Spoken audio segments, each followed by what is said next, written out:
નમસ્કાર, આપ જોઈ રહ્યા છો નવસર્જન ન્યૂઝ. ગાંધીનગર કલ્ચરલ ફોરમ દ્વારા અર્ક વ્યાખ્યાનમાળા અંતર્ગત જીવન મને ગમે છે કાર્યક્રમ યોજાણો, જેમાં શ્રી સાઈરામ દવે, સુભાષ ભટ્ટ તેમજ ડોક્ટર નિમિત ઓઝા ઉપસ્થિત રહ્યા હતા.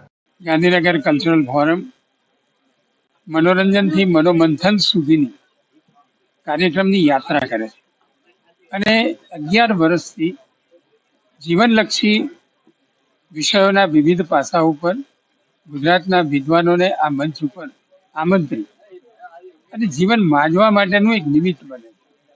અર્થ વ્યાખ્યાન મારા ગરબા જેટલું જ એક આકર્ષણનું કેન્દ્ર ગાંધીનગરમાં બની રહ્યું છે.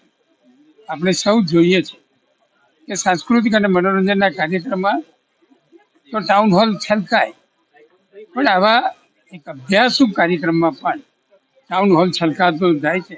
એ અમને ગૌરવ અપાવે છે અને સૌના માટે એક સંતોષ અને રાજીપો છે. નમસ્કાર, આજે મને ગમે છે આ વિષય પર ગાંધીનગર કલ્ચરલ ફોરમના આમંત્રણને માન આપી અને રવિવારની સવારે ખૂબ સરસ મજાના શ્રોતાઓ સાથે જીવનની લોક સાહિત્યની વાતો કરવાનો મને આનંદ આવ્યો. સૌને અભિનંદન.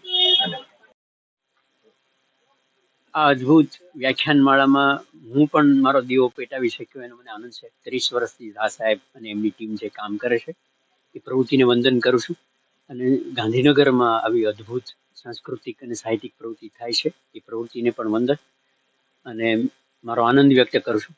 અને હું એવી અપેક્ષા રાખું છું અને પ્રાર્થના પણ કરું છું કે આ પ્રવૃત્તિ એક આખી સદી પૂરી કરે. Thank you. આવી જ અવનવી માહિતી અને સમાચાર મેળવવા માટે વિડીયોને લાઇક કરો, કોમેન્ટ કરો, ચેનલને સબસ્ક્રાઇબ કરો. Thank you for watching.